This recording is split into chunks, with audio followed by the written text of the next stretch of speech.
আজকে পুঁটি মাছ দিয়ে বোতের শাক, মটর শাক, একটু শিম, একটু বেগুন আর লঙ্কা চিড়ে এইটুকু দিয়েই একটা সুন্দর শাক রান্না করব। খুব টেস্টি হয় এই রান্নাটা। প্রথমেই নুন আর হলুদ দিয়ে আর একটু ধনের গুঁড়ো দিয়ে আর একটু লঙ্কা গুঁড়ো দিয়ে মাছটাকে মাখিয়ে নেব।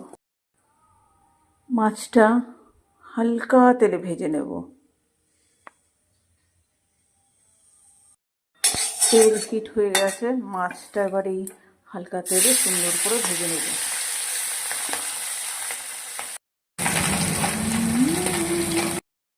মাছ ভাজা হয়ে গেছে, তুলে নিচ্ছি মাছটা।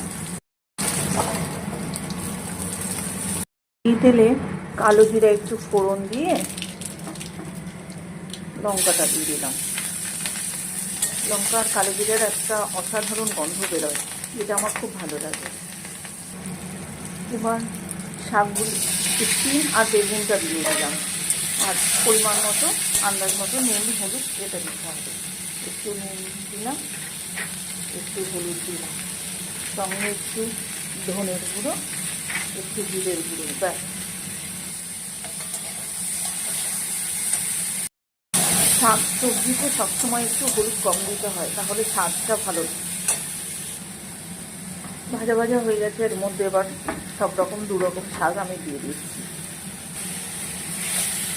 সুন্দর করে নেড়ে চেড়ে একটু ঝোল দিয়ে দিতে হবে।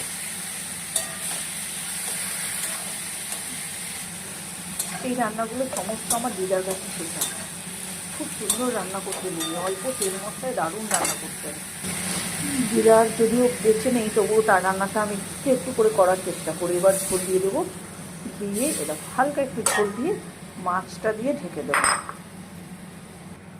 মাছটা দিয়ে দিয়েছি, এবার ঢেকে দেবো একটুখানির জন্য।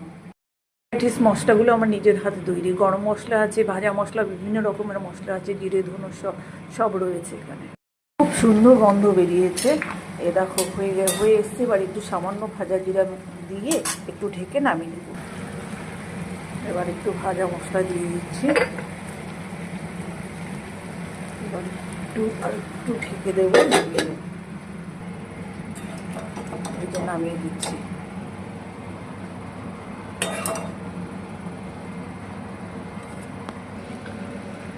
কমপ্লিট হয়ে গেছে পুঁটি মাছ দিয়ে শাকের ঝোল।